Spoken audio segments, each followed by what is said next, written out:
Hello दोस्तों, स्वागत है आप सभी का आपके अपने YouTube चैनल ऑनलाइन ITI पर, जहां हम आपके लिए ITI से जुड़ी हुई हर इन्फॉर्मेशन आपकी क्लासेस लेकर आते हैं। और इसी क्रम में ITI electrician theory first year students के लिए उनके इम्पोर्टेंट टॉपिक्स को हम कवर करवा रहे हैं। और इसी क्रम में आज की वीडियो में हम पढ़ने वाले हैं AC current and polyphase current के बारे में। दोस्तों, इससे पहले की वीडियोस में हमने काफ़ी सारे टॉपिक्स कवर करवाए हैं। अगर वो वीडियोस आप देखना चाहते हैं तो आई बटन पर क्लिक करके पिछली वीडियोस को आप देख सकते हैं। साथ ही आगे भी इसी तरह के टॉपिक्स अगर आप पढ़ने में इंटरेस्टेड है तो हमारे यूट्यूब चैनल को सब्सक्राइब करके बेल आइकन दबा दें, जिससे कि आपको आगे भी नोटिफिकेशन मिलता रहे। तो स्टूडेंट, बिना देर किए शुरू करते हैं आज के वीडियो को और पढ़ते हैं alternating current and polyphase system को। दोस्तों, शुरू करते हैं प्रत्यावर्ती धारा। प्रत्यावर्ती धारा क्या होते हैं? इसे इंग्लिश में बोलते हैं एसी, और एसी की फुल फॉर्म क्या होती है? अल्टरनेटिंग करंट, जो आपने सुना होगा। अब प्रत्यावर्ती का प्रयोग हम ज़्यादातर कहाँ करते हैं? उपकरण, मशीन, घरेलू कार्य आदि में हम प्रत्यावर्ती धारा का ही प्रयोग करते हैं। हो सकता है कभी कभी डीसी की आवश्यकता होती है तो हम डीसी का भी हम प्रयोग करते हैं। तो प्रत्यावर्ती धारा क्या होती है? वह विद्युत धारा जिसका मान एवं प्रवाह दिशा एक निश्चित दर पर परिवर्तित होती रहती है, यानी बदलती रहती है। प्रत्यावर्ती धारा या एसी कहलाती है। प्रत्यावर्ती धारा कहो या एसी कहो। हमारे देश में एसी उत्पन्न करने की सामान्य जो आवृत्ति है, फ्रीक्वेंसी, वो 50 हर्ज रखी गई है, क्योंकि अमेरिका में 60 हर्ज होती हैं। अलग अलग देश में अलग अलग आवृत्ति होती हैं। अब आवृत्ति होती क्या है, ये आपको नजर आ रहा होगा। इसको पूरे को बोलते हैं ज्यातरंग। यहाँ से यहाँ तक ये एक चक्र होता है। ये यहाँ तक से जीरो से निकल कर धारा वोल्टेज निकलती है, यहाँ तक एक चक्र होता है। ऐसे चक्र बहुत सारे होते हैं। चक्रों की संख्या को आप क्या कहेंगे? आवर्ती। आवर्ती आपने पढ़ा है। जैसे ऐसे यहाँ से यहाँ तक इसका जो कोण का मान है वो 90 डिग्री का होता है। जैसे आगे बढ़ेंगे यहाँ 180 का हो जाएगा। ऐसे ऐसे आगे बढ़ेंगे यहाँ 270 का हो जाएगा और यहाँ 360 का हो जाएगा। ये पूरा का पूरा एक चक्र है। जीरो से लगा 360 डिग्री का जब कोण बनता है तो ये एक चक्र माना जाता है। और इन्हीं चक्रों की संख्या को हम आवर्ती के नाम से जानते हैं। इसके बाद में डिस्ट धारा यानी डीसी इंग्लिश में बोलते हैं, जिसे इंग्लिश में नाम है डायरेक्टर करंट। आपने ये भी नाम सुना होगा डीसी का। अब ये क्या होती है? वह विद्युत धारा जिसका मान एवं प्रवाह दिशा नियत रहती है। नियत का मतलब होता है समान। डिस्ट धारा या डीसी कहते हैं हम। जिसका मान और प्रवाह दिशा समान है उसे हम डिस्ट धारा कहते हैं। अब इसके बाद में फ्रीक्वेंसी मैंने आपको बताई। चक्रों की संख्या को फ्रीक्वेंसी कहते हैं। प्रत्यावर्ती विद्युत धारा अथवा अन्य किसी प्रत्यावर्ती राशि द्वारा एक सेकंड में पूर्ण किए गए चक्रों की संख्या उसकी फ्रीक्वेंसी कहलाती है। अब देखो, फ्रीक्वेंसी का जो प्रतीक चिन्ह है आप एफ के द्वारा दर्शाते हो, और इसका जो सूत्र होता है F बराबर 1/T। अब T क्या है? यहाँ समय अंतराल है, कितने समय में वो चक्र पूर्ण कर रही है। तो जैसे जैसे आवृत्ति बढ़ेगी वैसे वैसे समय कम होगा, और आवृत्ति कम होगी तो समय ज़्यादा होगा। एकदम इसका विलोम होता है। अब यहाँ सिग्मा दिया गया है 2πf। अब 2π क्या होता है? ये किसी भी कोणीय वेग होता है। टो का मतलब आप सब जानते हो, पाई का मतलब कोण का मान यहाँ दिया गया है। तो इस प्रकार से आवृत्ति करेंगे सिग्मा बटा 2π। तो आवृत्ति की इकाई साइकिल प्रति सेकंड भी होती है, यह आपको याद रखना है। साइकिल प्रति सेकंड किसकी इकाई होती है? फ्रीक्वेंसी या हर्ज होते हैं। इसके बाद में आप जैसे मशीन होती है, मशीन की जब आवृत्ति काटते हो आप, कोई भी मशीन, चाहे DC AC machine, alternator, 3 phase induction motor आदि होती है, इसकी जब फ्रीक्वेंसी काटेंगे तो F बराबर N इंटू P बटा 120। अब ये 120 सर कहाँ से आए? ये किसने उठता है? N क्या है? उसके अंदर घूर्णन गति, जैसे आर्मेचर घूम रहा है या रोटर घूम रहा है। P का मतलब होता है पोलों की संख्या, यानी ध्रुव की संख्या। अब ये 120 आया कहाँ से? अब यहाँ हम सीधी हम बात करते हैं कि जो उसके अंदर विद्युत विस्थापन होता है, वाइंडिंग के अंदर विद्युत विस्थापन होता है, तो इसके लिए सूत्र होता है 360 बटा फेजों की संख्या, फेजों की संख्या। अब देखो अगर सिंगल पेज का है तो उसमें 2 फेज होते हैं, तो 360 में 2 का भाग देंगे तो कितना आ जाएगा? यहाँ आ जाएगा 180। ठीक है, अब 180 को आप 2 से वापस डिवाइड करेंगे क्योंकि सिंगल पेज है, और ये आ जाएगा 90 डिग्री का। तो जो सिंगल पेज की जो मोटरें होती हैं उनका जो कोण का विस्थापन विद्युत है वो 90 डिग्री का होता है। अब 3 पेज की मोटरें भी होती हैं, तो 360 बटा 3 जब इसमें भाग देंगे तो ये हो जाएगा आपका 120 डिग्री का। तो यहाँ 3 पेज की बात कर रहे हैं तो ये 120 यहाँ से इस प्रकार है। पेजों की संख्या 3 है और 360 डिग्री जो कोणीय विस्थापन हुआ है उसका, उनको जब आप पेजों की संख्या में भाग देंगे तो 120 आ गया।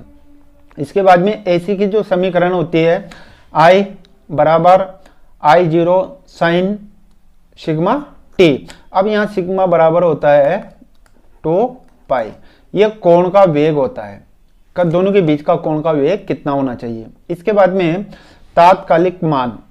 अब तात्कालिक मान क्या होता है? प्रत्यावर्ती विद्युत धारा अथवा औरता किसी भी पल का मान उसका तात्कालिक मान कहलाता है, किसी भी, चाहे वो प्लस हो या माइनस हो। इसके बाद में शिखर मान यानी पिक वैल्यू। जो शिखर मान होता है ये क्या होता है? जैसे ये ज्या तरंग होता है, अब इसका जो अधिकतम मान होता है धनात्मक ऋणात्मक में, वो शिखर मान कहलाता है। प्रत्यावर्ती विद्युत धारा अथवा औरता का धन अथवा ऋण दिशा में अधिकतम मान उसका शिखर मान कहलाता है। मैंने आपको बताया था जो अधिकतम मान होगा चाहे वो प्लस में हो चाहे वो माइनस में हो, वो क्या है? शिखर मान कहलाता है। इसके बाद में वर्ग मध्य मूल मान यानी RMS मान, जिसे आप इंग्लिश में बोलते हो RMS मान। RMS मान एसी का वह मान जो दिए गए समय में उतनी ही ऊष्मा उत्पन्न करता है जितनी कि उतने ही समय में डीसी उत्पन्न करती है। देखो एसी में आप उतनी ऊष्मा पैदा कर सकते हो जितनी डीसी में, उसे हम कहते हैं RMS मान या वर्ग मध्य मूल मान। इसके बाद में इसका मान दिया हुआ है। अब यहां देखो आपको RMS मान का मान दिया है धारा, पहली बात तो इसका मान होता है फिक्स होता है 0.707 और IMS मैक्सिमम यानी जो शिखर मान होता है इसके साथ इससे गुणा कर दिया जाता है, और शिखर मान का मान हमेशा 1 होता है। अगर आपको ऐसे याद नहीं होता है तो यहाँ भी आप 1/√2, जब √2 का मान निकालेंगे तो यहाँ आ जाता है आपके 1.41। आप कैसे भी लिख सकते हो। उसी प्रकार वोल्टेज का निकालेंगे RMS मान, वही फिक्स होता है 0.707 इंटू, अब वोल्टेज वही शिखर मान 1/√2 और √2 का मान 1.41 होता है। इसके बाद में प्राय सभी विद्युत मापक यंत्र, अब विद्युत मापक यंत्र क्या होते हैं? जैसे वोल्ट मीटर हैं, एम्पेयर मीटर हैं, वाट मीटर हैं, एनर्जी मीटर हैं आदि। एसी का RMS मान ही दर्शाते हैं। क्वेश्चन आ सकता है विद्युत मापक यंत्र जो एसी पर चलते हैं वो कौन सा मान दर्शाते हैं? RMS मान।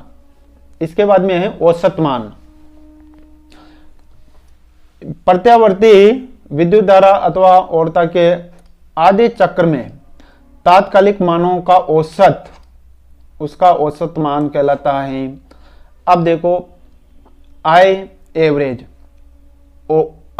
वैल्यू जो औसत मान होता है आधे चक्र का होता है, तो इसका मान भी फिक्स होता है 0.637 और R ये आई है वह MAX, इसका मतलब होता है शिखर मान, तो इसको गुणा कर दिया जाता है शिखर मान से। उसी प्रकार से वोल्टेज एवरेज 0.637 शिखर मान का वोल्टेज।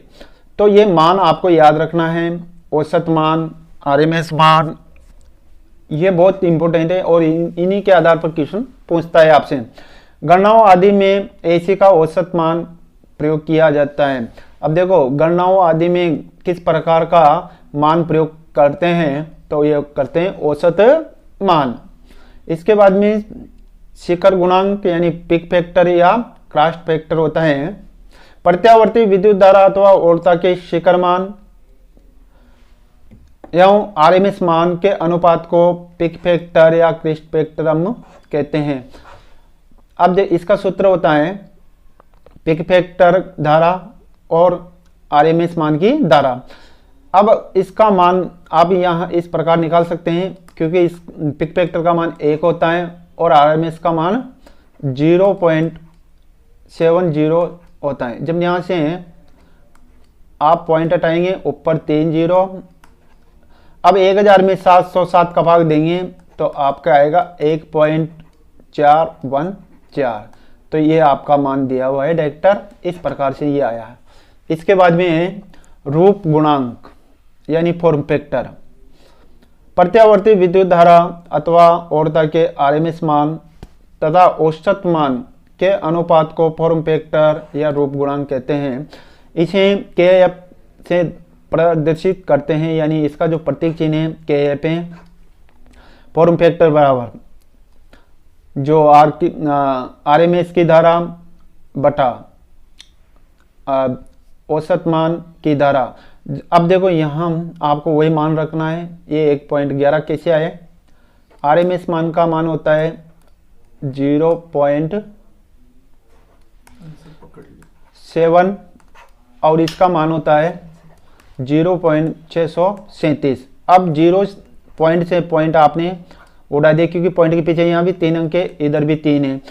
707 में 637 का भाग देंगे तो ये आएंगे 1.10 कुछ ऐसे आएंगे कुछ पॉइंट। जब यहाँ एक अंक 5 से अधिक आएगा तो हम इसको इस प्रकार लिख सकते हैं 1.11। तो ये डायरेक्टर आपको दिया है 1.11।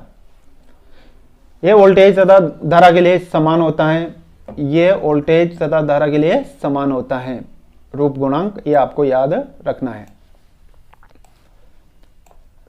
अब इसके बाद में आता है इन फेज। देखो इन फेज क्या होता है, इन फेज क्या होता है, ये इन फेज, फेज का मतलब होता है कला।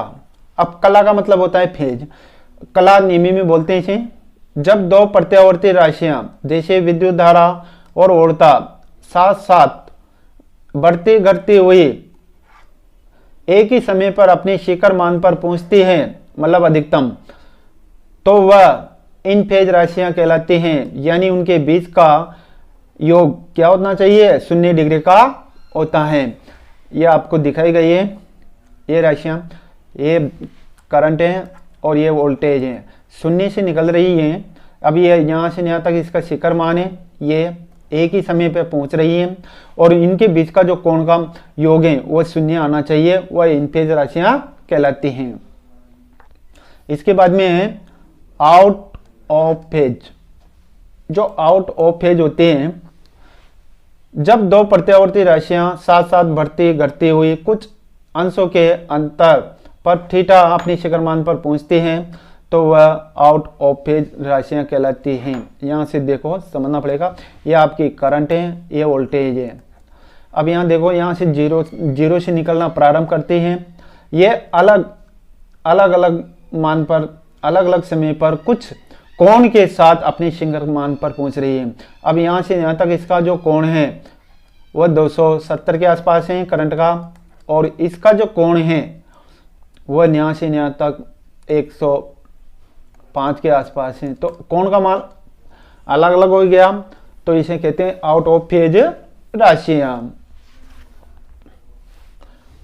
अगर दोनों राशियों के बीच का अंतर 90 डिग्री का हो, अब दोनों राशियों के बीच में 90 डिग्री का अंतर हो, तो वह क्वाड्रेचर तथा 180 हो तो एंटीफेज राशि कहलाती है। ये आपको याद में रखना है। इसके बाद में अग्रगामी तथा पश्चिमगामी राशियां।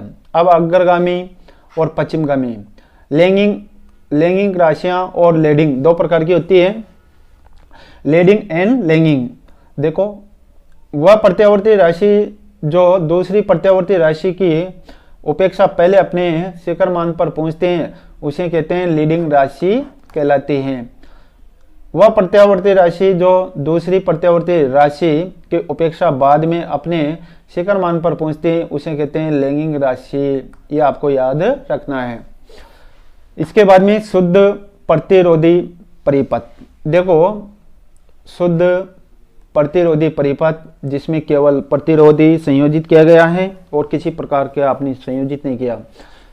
जिस ऐसे परिपथ में केवल प्रतिरोधक ही संयोजित होता है वह शुद्ध प्रतिरोधी परिपथ कहलाता है। यह आपको याद में रखना है।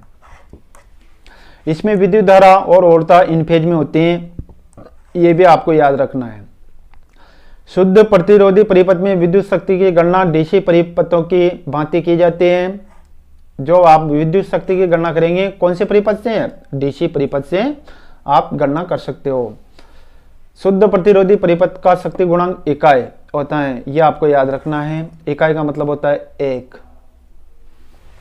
इसके बाद में इंडक्टर या चौक। अब आपने इंडक्टर या चौक तो देखा होगा, आपने ट्यूबलाइट का चौक देखा होगा और वो किस प्रकार कार्य करता है। वैसे तो प्रत्येक प्रत्यावर्ती विद्युत धारावाही चालक में इंडक्टेंस विद्यमान होता है, यह आपको याद रखना है। प्रत्यावर्ती जब धारा वही कोई चालक है उसका कुछ न कुछ इंडेक्स जरूर होता है। जब चालक तार को कुंडली के रूप में लपेटकर एक नियत मान का एक इंडक्टेंस प्रस्तुत करने के लिए एक पुर्जे का रूप प्रदान कर दिया जाता है उसे इंडक्टर या चौक हम कहते हैं। यह आपके एक सीधा चालक है। जब इसे आप एक कुंडली के रूप में इस प्रकार से लपेटकर एक नियत मान का इंडक्टेंस प्रयोग करते हैं तो इसे हम चौक के नाम से या इंडक्टर के नाम से जानते हैं। इसके बाद में इंडक्टेंस ऐसी परिपथों का वह गुण जिसके कारण वह विद्युत धारा के मान में होने वाले परिवर्तन का विरोध करता है, इंडक्टेंस कहलाता है। इसे हिंदी में प्रेरक तत्व भी कहते हैं। देखो यहाँ से धारा जाती है, धारा जाने के बाद में इसमें धारा में परिवर्तन हो रहा है। कुंडली के रूप में धारा जब ये परिवर्तन रहेगा धारा में परिवर्तन का क्या कर रहा है, विरोध कर रहा है। ये एक प्रेरक तत्व की भांति कार्य कर रहा है जिसे हम इंडक्टेंस या प्रेरक तत्व कहते हैं। इसका प्रतीक चिन्ह यल तथा मात्रक हेनरी होता है। ये भी आपको याद रखना चाहिए कि इसका मात्रक क्या है और प्रतीक चिन्ह क्या है। इसके बाद में प्रतिरोधों की भांति इंडक्शन को कभी समूह की जरूरत पड़ती है। इनको देखो प्रतिरोधों को आप श्रेणी और समांतर में जोड़ते हैं, उसी प्रकार से इंडक्टेंस होता है यानी प्रेरक तत्व होता है, इनको भी आप श्रेणी और समांतर में जोड़ सकते हो। इसका तुल्य इंडक्टेंस निम्न विधि द्वारा ज्ञात कर सकते हैं, यानी कुल प्रेरक तत्व ज्ञात किस प्रकार से कर सकते हैं। तो श्रेणी क्रम में अगर आपको जोड़ना है तो ये आपको सूत्र लगाना पड़ेगा LT बराबर L1 plus L2 plus L3 अनंत। आप कितनी भी जोड़ सकते हो। उसी प्रकार से समांतर क्रम में आता है आपका, इसके लिए सूत्र होता है 1/LT बराबर 1/L1 plus 1/L2 plus 1/L3। तो इस क्रम में ये आगे बढ़ता जाता है।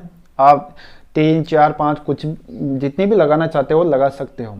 इसके बाद में प्रेरणा प्रतिघात इंडक्टिव जो होता है आपका प्रतिघात, ये क्या होता है, किस प्रकार से कार्य करता है।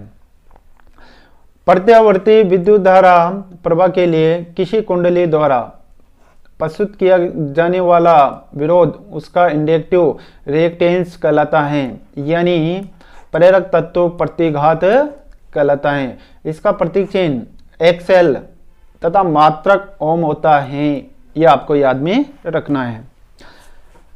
अब इंडक्टिव रिएक्टेंस का मात्रक क्या हो गया, ओम हो गया, और प्रतीक चिन्ह क्या हो गया, एक्सएल हो गया। इसका सूत्र होता है एक्सएल बराबर 2πfl। अब यहाँ देखो एक्सएल बराबर क्या है, इसका इंडक्टिव रिएक्टेंस ओम में, एफ क्या आया, फ्रीक्वेंसी, हर्ज में एल क्या आया, इंडक्टेंस यानी प्रेरक तत्व हेनरी में।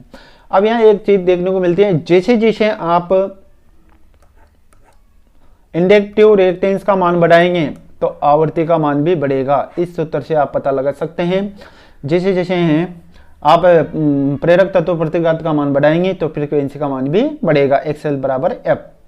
इसके बाद इंडक्टर युक्त परिपथ में विद्युत धारा की गणना किस प्रकार से करेंगे, आई एल बराबर वी, वी क्या है, वोल्टेज है, एक्सएल बराबर, इससे भी आप इसकी गणना कर सकते हो। इसके बाद में शुद्ध प्रेरणिक परिपथ, केवल इंडक्टर अथवा चौक युक्त परिपथ शुद्ध इंडक्टिव परिपथ कहलाता है, जिसमें एक ही आप चौक लगा सकते हो, वह शुद्ध प्रेरणिक परिपथ कहलाता है।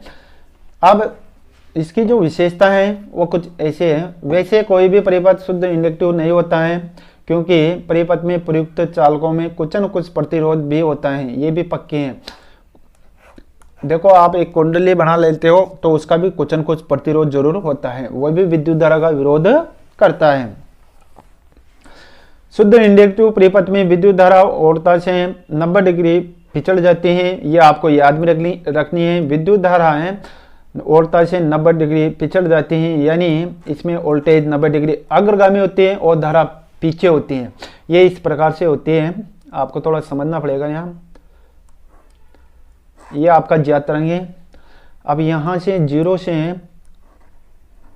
ये आपके वोल्टेज है और यहाँ से आपकी धारा चलेगी इस प्रकार से, ये आपकी करंट है। तो इसमें 90 डिग्री वोल्टेज आगे चल रहे हैं धारा से। शुद्ध इंडक्टिव परिपथ का शक्ति गुणांक 0 होता है, ये भी आपको याद रखना है। इसका जो शक्ति गुणांक है यानी पावर फैक्टर वो 0 होता है। इसके बाद में संधारित्र यानी कैपेसिटर, जो आप पंखे में, मोटर में आदि में यूज करते हैं, किसी अचालक पदार्थ से पृथक की गई 2 चालक प्लेटों से निर्मित ऐसी युक्ति जो विद्युत आवेश को एकत्रित यानी स्टोर करना कर सके, संधारित्र या कंडेंसर कहलाती हैं, यानी कैपेसिटर कहलाती हैं। संधारित्र ऊर्जा को विद्युत क्षेत्र में संचित करता है, यानी जो उसका क्षेत्र होता है उनको क्या करता है, संचित करता है। अब आते हैं इसके बाद में धारिता यानी केविटेंस, ऐसी परिपथ का वह गुण जिसके कारण वह ओरता के मान में होने वाले परिवर्तनों का विरोध करता है। किसका, उसके अंदर जो वोल्टेज आपने प्रदान किए उसका ये विरोध करता है, धारिता कहलाती है। इसका प्रतीक चिन्ह से तथा मात्रक फेराड होता है। फेराड ये सबसे बड़ा मात्रक होता है और सबसे छोटा जो इसका मात्रक होता है वह होता है नैनो फेराड। माइक्रो फेराड भी होता है, आप पंखे का कैपेसिटर लाओ वो माइक्रो फेराड में होगा। अब इसके बाद में संधारित्र प्रतिघात। संधारित्र प्रतिघात क्या होता है, प्रत्यावर्ती विद्युत धारा प्रवाह के लिए किसी संधारित्र द्वारा प्रस्तुत किए जाने वाला विरोध उसका कैपेसिटिव रिएक्टेंस कहलाता है। इसका प्रतीक चिन्ह एक्स तथा मात्रक ओम होता है, ये भी आपको याद रखना चाहिए। संधारित्र प्रतिघात का मात्रक होता है ओम। कैपेसिटिव रिएक्टेंस का मान निम्न सूत्र द्वारा हम समझ सकते हैं, एक्स सी बराबर 1/2 पाई एफ सी। अब यहाँ देखो एक्स सी क्या है, हम संधारित्र प्रतिघात ये ओम में है, एफ बराबर फ्रीक्वेंसी है, सी बराबर कैपेसिटर या धारिता जो फेराड में है। अब यहाँ जैसे जैसे आप संधारित्र कैपेसिटर का मान बढ़ाएंगे वैसे वैसे इसकी आवर्ती कम होते हैं, एकदम ये विलोम है, जबकि वहाँ समानुपातिक जो प्रेरक तत्व प्रतिघात हैं वो आवर्ती के समानुपाती होता है और ये विलोमानुपाती होता है। संधारित्र युक्त परिपथ में विद्युत धारा के मान की गणना निम्न सूत्र से कर सकते हैं, I बराबर V बटा एक्स सी। I बराबर विद्युत धारा एम्पेयर में, V बराबर वोल्टेज में, तो इस सूत्र का आप धारा के लिए प्रयोग कर सकते हो। इसके बाद में शुद्ध संधारित्र परिपथ, केवल संधारित्र युक्त ऐसी परिपथ शुद्ध कैपेसिटिव परिपथ कहलाता है। वास्तव में कोई भी परिपथ शुद्ध कैपेसिटिव नहीं होता है, मैं पहले बता चुका हूँ, कुछ न कुछ उसका प्रतिरोध जरूर होता है, क्योंकि चालक वास्तव में कोई भी परिपथ का शुद्ध कैपेसिटिव नहीं होता है क्योंकि चालक तारों में कुछ न कुछ प्रतिरोध होता ही है। शुद्ध कैपेसिटिव परिपथ में औरता विद्युत धारा से 90 डिग्री पिछड़ जाती हैं। ये आपको याद में रखना है। जो औरता हैं ये पीछे हो गए और विद्युत धारा आगे हो गई। शुद्ध कैपेसिटिव परिपथ का शक्ति गुणांक 0 होता है। ये भी आपको याद रखना है। प्रतिबाधा यानी एमिडेंस ये भी ऐसी परिपथ के लिए लागू होती है। किसी ऐसी परिपथ में विद्युत धारा प्रवाह के लिए विद्यमान कुल अवरोध का मतलब होता है प्रतिबाधा, एमिडेंस कहलाती है। इसका प्रतीक चिन्ह जेड तथा मात्रक ओम होता है। एमिडेंस एंगल, एमिडेंस, रेजिस्टेंस तथा रिएक्टेंस से बनता है। ये आपको याद में रखना है। इन चारों को मिलाकर एमिडेंस का निर्माण होता है। इसके बाद में है श्रेणी आर एल परिपथ, यानी श्रेणी क्रम में आपने प्रतिरोध प्रेरक तत्व को जोड़ दिया, वह आर एल श्रेणी परिपथ कहलाता है। इस परिपथ में प्रतिरोधक तथा इंडक्टर श्रेणी क्रम में संयोजित होते हैं। ये आपको नजर आ रहा होगा। ये प्रतिरोध है, ये एल है, ठीक है। ये आपने ऐसी सप्लाई दी गई है। अब यहाँ आपको देखना पड़ेगा आगे, यदि आर परिपथ का कुल प्रतिरोध तथा एक्सएल इंडक्टिव रिएक्टेंस हो तो एमिडेंस आपको ज्ञात कर निकालनी है। तो जेड बराबर are under root r² plus XL²। तो आप यहाँ त्रिभुज से इसको समझ सकते हो। आपने देखा होगा, इसको कर्ण कहते हैं और इसको आधार कहते हैं और इसको लंब कहते हैं। अब यहाँ कर्ण की जगह आप प्रतिबाधा ले सकते हो और आधार की जगह आप प्रतिरोध और इसकी जगह आप प्रेरक तत्व प्रतिघात ले सकते हो। उसी प्रकार से विद्युत के पिछलने का कोण फाई द्वारा दर्शाया जाता है। पावर फैक्टर कोस फाई बराबर आर बटा जेड। आर क्या यहाँ प्रतिरोध है, जेड क्या प्रतिबाधा, तथा शक्ति वे पी बराबर V into I cos theta, यानी वोल्टेज इंटू धारा इंटू कोस फाई। इसके बाद में श्रेणी आर सी परिपथ। इस परिपथ में प्रतिरोधक तथा संधारित्र श्रेणी क्रम में संयोजित होते हैं। ये भी आपको याद में रखना है। इसके बाद में यह आपका प्रतिरोध लगा है और इसके बाद में श्रेणी क्रम में आपका कैपेसिटर है, ठीक है। यदि आर परिपथ का कुल प्रतिरोध तथा आर सी का कैपेसिटिव रिएक्टेंस हो तो एमिडेंस ज्ञात करनी है आपको। एमिडेंस बराबर यानी जो प्रतिबाधा ज्ञात निकालनी है आपको। तो under root r² plus XC² होता है। अंतर ये होता है आपको यहाँ वही जेड का मान, प्रतिरोध का मान, XL की जगह आपको XC लेना पड़ेगा। यदि विद्युत धारा आगे बढ़ने के कोण को फाई द्वारा दर्शाया जाए तो पावर फैक्टर R/Z होता है। शक्ति वे P बराबर V इंटू आई इंटू कोस थीटा होता है। इसके बाद में श्रेणी RLC परिपथ। इस परिपथ में प्रतिरोधक, इंडक्टर तथा संधारित्र श्रेणी क्रम में संयोजित होते हैं। ये आपको डायग्राम नजर आ रहा होगा। ये प्रतिरोध है, ये प्रेरक तत्व, ये कैपेसिटर है। यदि प्रतिरोधक R इंडक्टिव रिएक्टेंस XL तथा कैपेसिटिव रिएक्टेंस XC हो तो एमिडेंस आप किस प्रकार से निकालेंगे? जेड बराबर अंडर रूट r² प्लस कोष्टक XL² माइनस XC² कोष्टक बंद। नोट में उपयुक्त सूत्र से जो चिन्ह है आपको ये माइनस का नजर आ रहा है, इसका तात्पर्य अंतर का मतलब होता है कोई दो चीजों में अंतर करना, अर्थात बड़ी संख्या में से छोटी संख्या को घटाकर अंतर प्राप्त करें।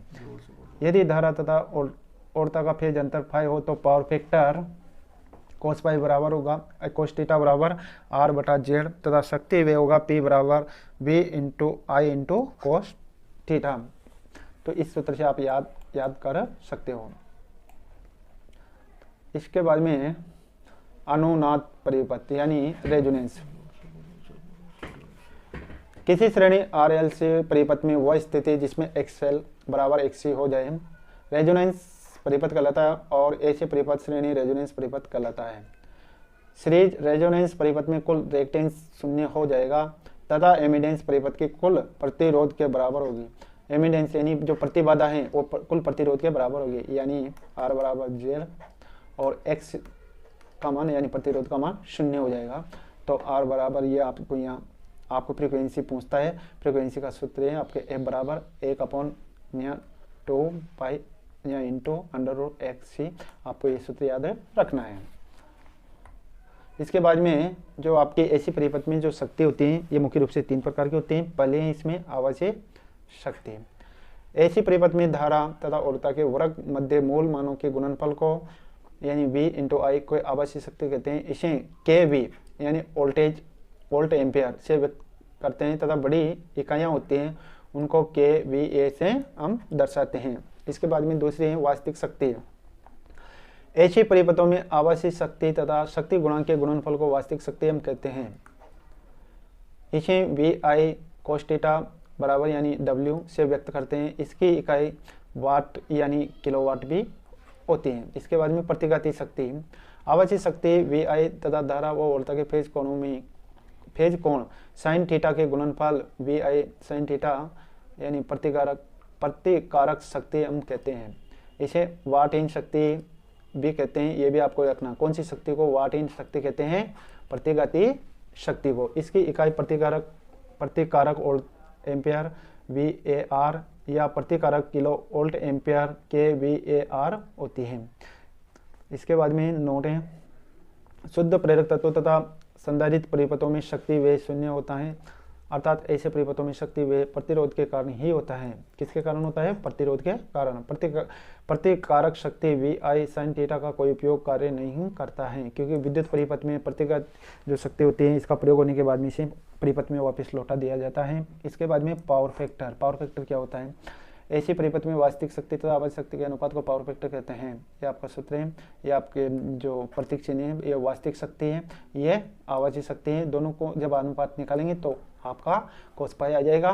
दूसरे शब्द में ऐसी परिपथ में ओरता और विद्युत धारा के बीच बने कोज्या कोण का जो मान होता है, कोज्या कोण का जो मान होता है उसे पावर फैक्टर हम कहते हैं।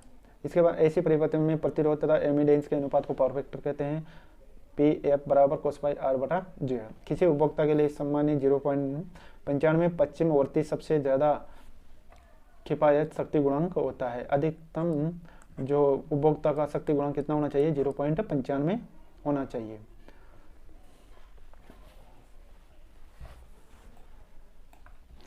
इसके बाद में है आपका पावर फैक्टर का अधिकतम मान इकाई होना चाहिए, यानी 1। आपसे पूछा जाता है कि पावर फैक्टर का अधिकतम मान कितना होना चाहिए? इकाई, और इसका कोई मात्रक नहीं होता है। यहाँ आपको पावर फैक्टर के 3 भाग बांटे गए यूनिटी, यानी XC बराबर XL। जब ये दोनों बराबर होता है तो इसका मान हमेशा 1 होता है, ये आपको याद में रखना है।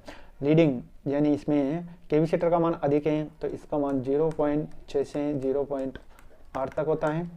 इसके बाद में लैगिंग, इसमें प्रेरक तत्वों का मान बड़ा है, इसका मान 0.3 से 0.5 होता है, ये आपको याद रखना है। अब इसके बाद में प्रवेशयता यानी इसे एडमिटेंस भी बोलते हैं। किसी ऐसी परिपथ में एमिडेंस का विलोम एडमिटेंस कहलाते हैं। इसका मात्रक म्यू या साइमन होता है। इसे वाई से दर्शाया जाता है। किसके द्वारा? वाई से। जिस प्रकार एमिडेंस के 2 अंश प्रतिरोध तथा रिएक्टेंस यानी प्रतिघात होते हैं, उसी प्रकार से एमिडेंस के भी 2 अंश होते हैं, कंडक्टेंस तथा सस्पेंटेंस होते हैं। तो आप यहाँ डायग्राम से समझ सकते हो। ये आपकी प्रवेशता है, ये जी है और ये सस्पेंटेंस।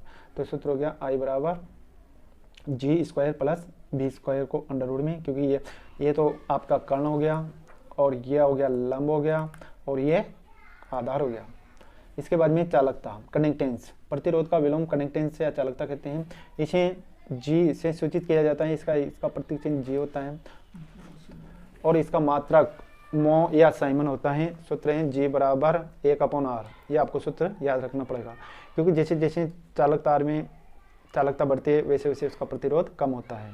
इसके बाद में अनुक्रयिकता क्या होते हैं? रिएक्टेंस का विलोम सस्पेंटेंस कहलाता है। इसे B से सूचित किया जाता है। इसका मात्रक म्यू या साइमन होता है। सूत्र है B बराबर 1/X। X क्या है? प्रतिघात है। इसके बाद में प्रत्यावर्ती धारा का विद्युत वाहक बल का समीकरण, वोल्टेज और करंट दोनों को दिया गया है। V बराबर V शिखर मान साइन सिग्मा T। इसी के नीचे I बराबर I जो शिखर मान है साइन सिग्मा T। तो V क्या है? ओरता का तात्कालिक मान है। I क्या है? विद्युत धारा का तात्कालिक मान है। ओरता का शिखर मान MAX है। तो इस प्रकार से सिग्मा बराबर 2 पाई होता है। इसका मान होता है कोणीय कोण। इसे रेडियन प्रति सेकंड में हम नापते हैं। F बराबर फ्रीक्वेंसी है जो अर्ज में नापते हैं।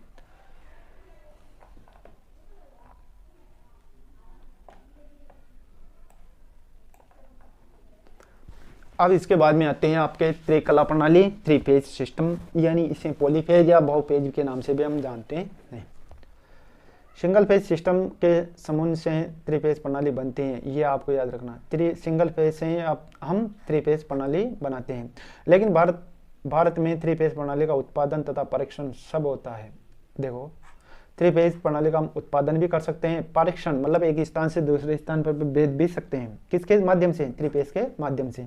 दो फेज सप्लाई में वाइंडिंग का विद्युत विस्थापन 90 डिग्री का होता है, ये आपको याद में रखना है। सिंगल फेज में जो सप्लाई होती है उसका वाइंडिंग, दो वाइंडिंग होती है, उनके बीच का जो कोण का मान है वो आपसे पूछा जाता है, वो 90 डिग्री का होता है।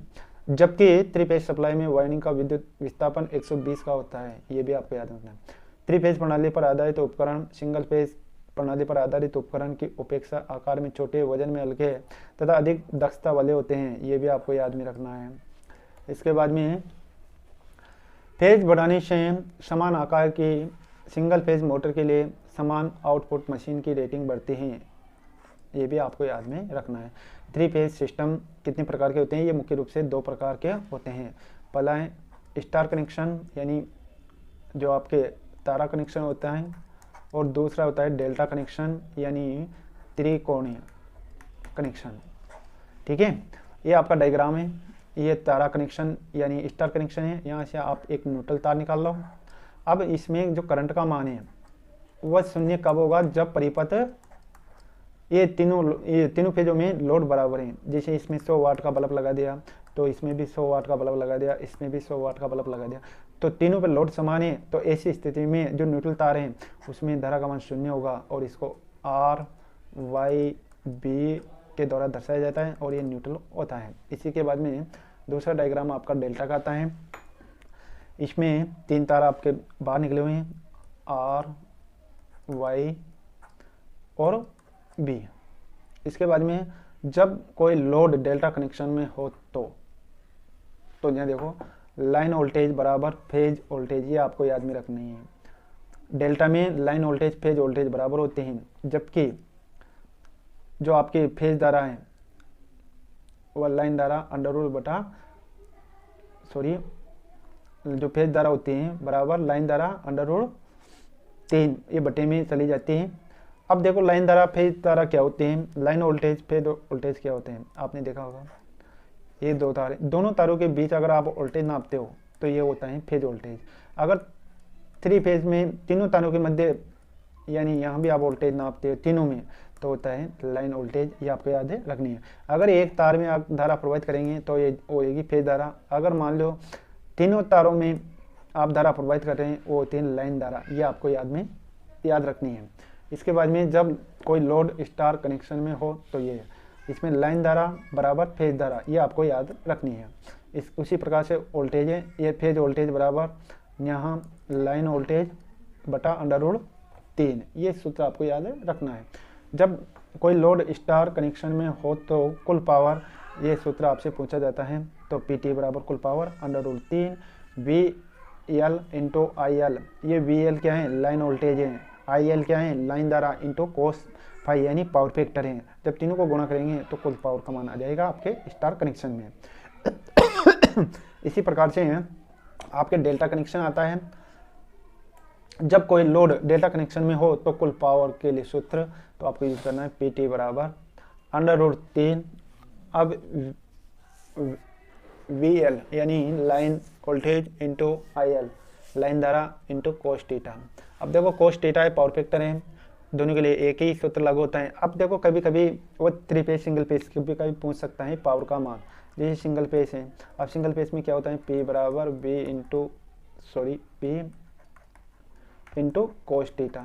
अगर थ्री पेज की बात करें, थ्री पेज का भी आप पूछ सकता है, तो P बराबर 3 into VL into IL into cos theta.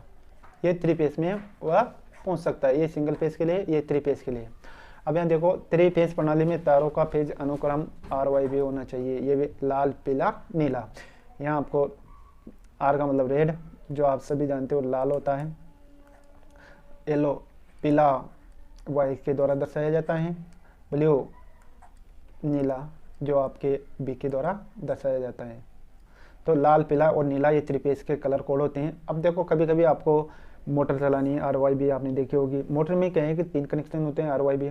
आप मान लो गलती से आपसे कोई बोलते हैं कि इसकी गुणन गति विपरीत करनी है यानी उल्टी चलानी है, तो आपको क्या करना है, RYB इनमें से 2 को आपस में बदलना है, RBY कर दो तो मोटर की घूर्णन दिशा भी विपरीत हो जाएगी। अगर अल्टरनेटर हो या कुछ भी हो तो उसकी घूमने की दिशा बदल जाएगी। आपको 3 फेज में से 2 फेजों को आपस में बदलना पड़ेगा। जब 3 फेज सप्लाई का फेज अनुक्रम टैप द्वारा निर्धारित किया जाता है, बहु फेज मोटर स्वतः ही स्टार्ट हो जाती है। ये भी भाई क्वेश्चन है कि भाई 3 फेज की जो मोटरें हैं वह स्वतः ही स्टार्ट क्यों हो जाती हैं, क्योंकि उसके अंदर रोटिंग मैग्नेटिक फील्ड बनता है। रोटिंग मैग्नेटिक फील्ड क्या होता है कि समान फ्लक्स वितरित होता है, इसके कारण मोटर स्वतः ही 2 फेज इसे ऑलरेडी मिल जाते हैं और वह स्वतः चालू हो जाती हैं। उसी प्रकार से जो सिंगल फेज की मोटरें हैं वह स्वतः चालू नहीं होती हैं, क्योंकि उसमें रोटिंग मैग्नेटिक फील्ड नहीं बनता है, यानी समान फ्लक्स वितरण नहीं होते हैं और इसके कारण मुझे एक फेज की और आवश्यकता होती है, जिसे हम फेज शिफ्टिंग कहते हैं। और इसके लिए हम ज़्यादातर मोटरों में कैपेसिटर का प्रयोग करते हैं, जो फेज शिफ्टिंग का कार्य भी करता है। तो ये मोटर 3 फेज की मोटर स्वतः चालू हो जाती है, सिंगल फेज की नहीं होती हैं। इसके बाद में सिंगल फेज अल्टरनेटर की तुलना में 3 फेज अल्टरनेटर का तुल्यकालन सरल होता है। तुल्यकालन का मतलब क्या होता है, इनको समांतर में जोड़ते हैं। 3 फेज को आसानी से आप समांतर में जोड़ सकते हो सिंगल फेज की उपेक्षा। जो अल्टरनेटर होते हैं, जैसे मान लो कोई भी कंपनी है, कहीं भी कारखाना है, उद्योग है, वहाँ आपको अधिक लोड की आवश्यकता है, फिर आप अल्टरनेटरों को समांतर क्रम में जोड़ते हैं, वह भी 3 फेज को सिंगल फेज की उपेक्षा।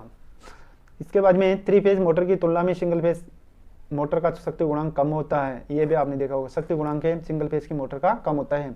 सिंगल फेज संचालन प्रणाली की तुलना में 3 फेज संचालन प्रणाली अधिक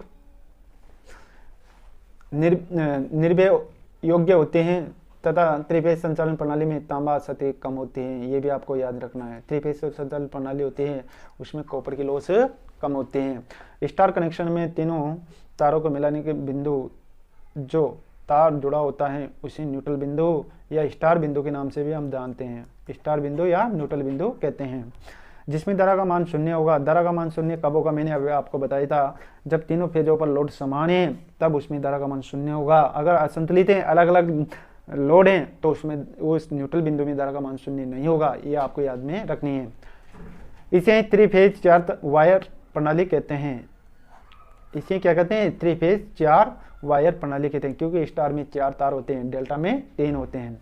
2 प्रत्यावर्ती प्रमाण सदिश विधि से जोड़े जाते हैं। ये भी आपको याद रखना है।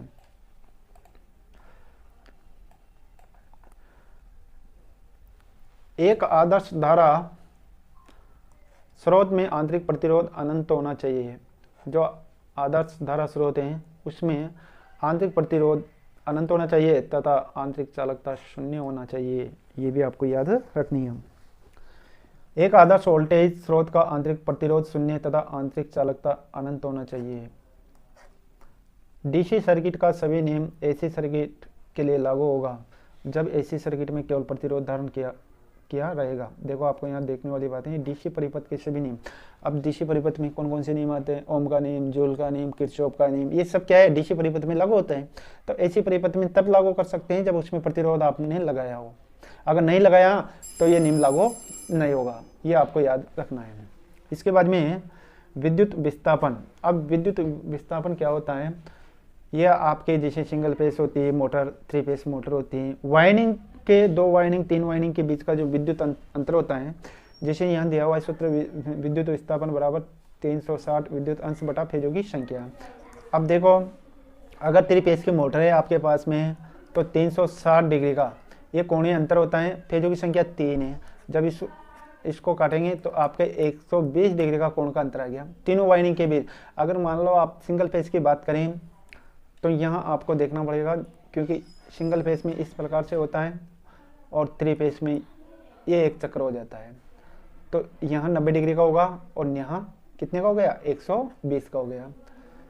इसके बाद में किसी भी 3 फेजी मोटर के 2 फेजों का पारस्परिक बदलने पर, अगर मान लो आपके पास में एक 3 फेज मोटर है, उसको आप बदल रहे हो, इसके कनेक्शन बदल रहे हैं, पर उसके घूमने की दिशा बदल जाती हैं यदि 3 फेज प्रेरण मोटर RYB फेज अनुक्रम में जुड़ी हैं। तब यदि RYB कर दिया जाए तो मोटर की घूमने की दिशा भी बदल जाएगी। मैंने आपको बताया इसमें कोई भी 2 फेज आपस में बदल लो, मोटर की घूमने की दिशा बदल जाएगी। नोट में दोलित्र परिपथ में आवर्ती यानी अनुनाद जो परिपथ हैं, रेजोनेंस परिपथ हैं, इसकी फ्रीक्वेंसी और दोलित्र परिपथ की फ्रीक्वेंसी एक होती है। तो यहाँ सूत्र है F बराबर 1/2π। ये 2π क्या है? ये सिग्मा है, जिसमें 2 चालक के कोणों के बीच का वेग होता है √L × C। L क्या है? यहाँ प्रेरक तत्व है, C क्या है? कैपेसिटर होता है। तो ये अनुनाद फ्रीक्वेंसी के समान ही दोलित्र परिपथ की आवृत्ति होती है, अंतर कुछ नहीं है।